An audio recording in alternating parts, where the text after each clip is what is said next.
Hi, I'm Paul and welcome to Zilla. Today let's take a look at front-loaded cabs. This is a front-loaded 2x12. It's based around our modern 2x12, which is a kind of a standard size 2x12. It's not oversized, it's not really trying to push the lows out. It's just a really kind of sensible size cab. Right, one of the things you may have noticed on this cab that looks a little bit different from a lot of the others is the fact that there's a little groove that runs along the top and down the back. Now this it's not just a feature of our front-loaded cabs. You will often see it on rear-loaded cabs as well, but it's the groove is to allow for a thin rubber pipe that gets pushed in between the two joining bits of Tolex, and it creates a nice seam. It helps keep the Tolex in place as well.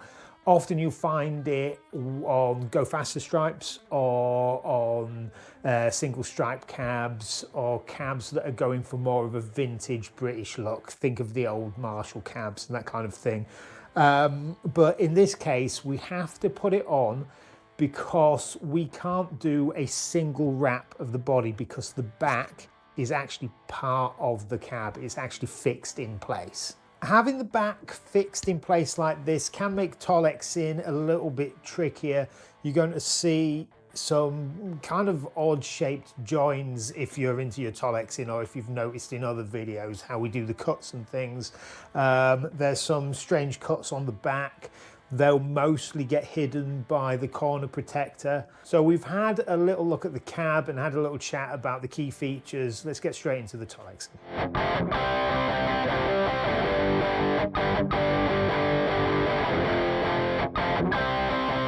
Right, in this case, the customer's gone for two 8-ohm vintage 30s. They're wired in series to give a 16-ohm mono cab. This cab's going to be used in a studio.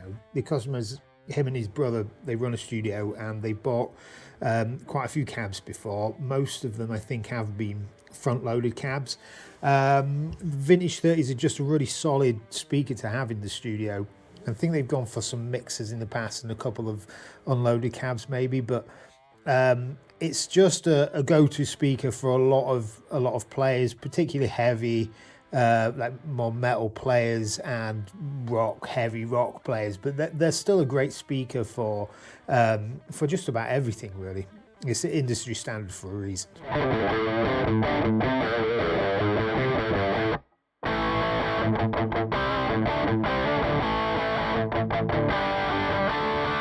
Okay, you've probably just seen me tape up with some masking tape around the opposite side of the line that we were gluing. What we're going to do now is do the opposite. We're going to mask up over this strip of Tolex here and here, and then we're going to lay this whole piece down in a single wrap. So it's going to do the top, the bottom, the fronts, and the back as well. Remember, this is a fixed back, so it won't be coming in and out.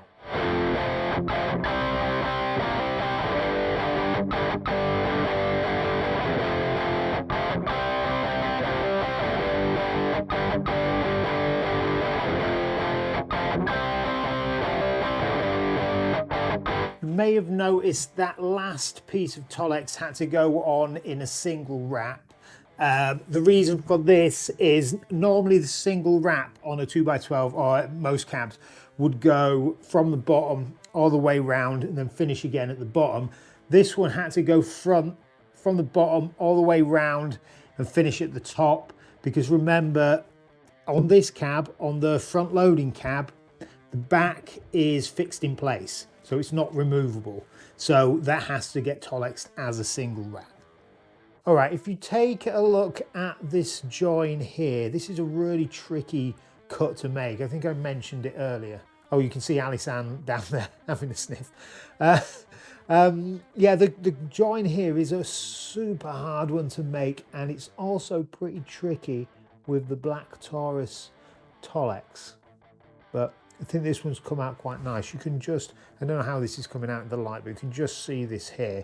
You'll see later on the corner protector is going to go over there, so it's going to cover most of it. But it is kind of nice to practice doing a tidy joint on there if you can. Okay, we've got the cab Tolex now. What the next stages are going to be is adding the pipe here into the groove. What I'll have to do is I'll have to clean out the channel and then push it in, and we'll staple it on the top and bottom.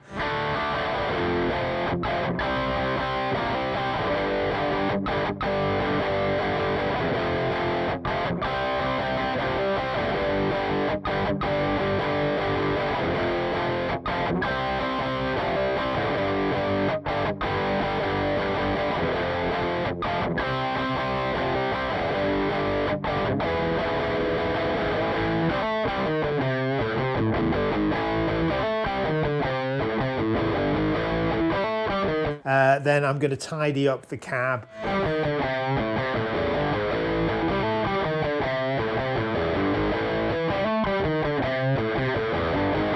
We'll move on to the grille.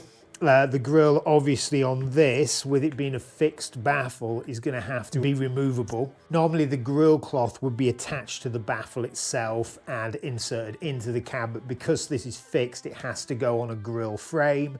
But that allows us to make the grille frame removable. It can come on and off. Sometimes you'll find those kind of grilles will be screwed in place, but obviously access from the rear of the cab is very limited in this case, and also with the speakers going in from the front, the grille's going to have to come on and off quite a bit.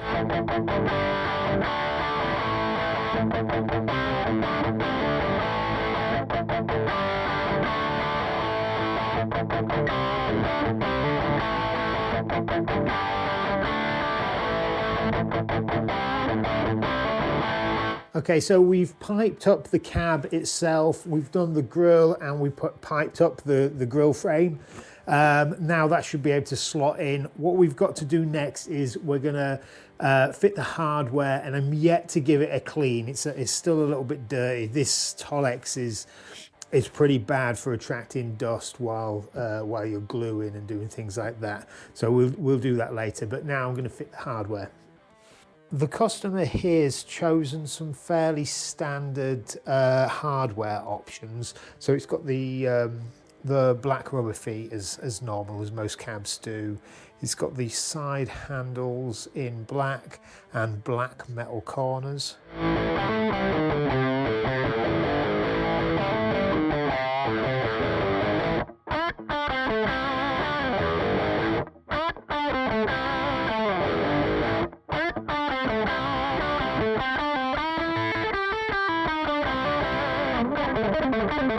Obviously, with this being a front-loaded cab, we're going to have to wire it up slightly different. Normally what we do is we put the speakers in from the back and then wire it up from the back. This time we're going to have to wire it up from the front because we can't come in from the back. So that's what I'm going to do now. One of the things you'll notice is that the wires have to be quite a lot longer when you're loading the speakers in from the front, because you need room to be able to maneuver the speakers around and to wrap them over. It's not as tidy as a rear-loaded cab. So if you're working on any front-loaded cabs, remember that you'll need a little bit more wire. Give yourself a bit more leeway.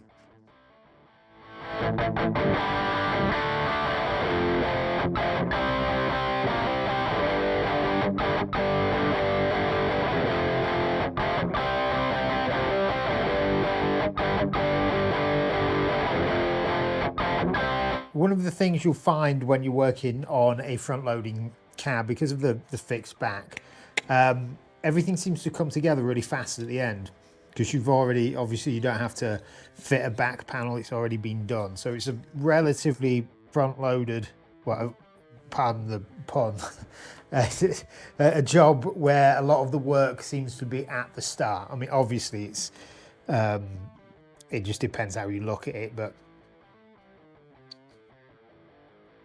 it is a job that seems to come together really quick at the end.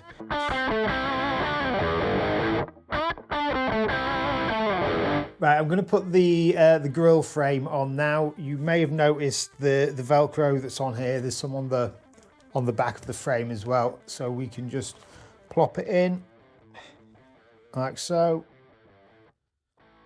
and push it down. So it will stay nice and firm, but you can take it out. It's got these little tabs on down the bottom, so we can take it out. Swapping speakers in these kind of cabs is relatively straightforward. Also, a lot of studio guys like the removable grills. You have to have them on the front loaded cabs, but even though it is an option on the rear loaded ones, but it is a feature of a front loaded cab.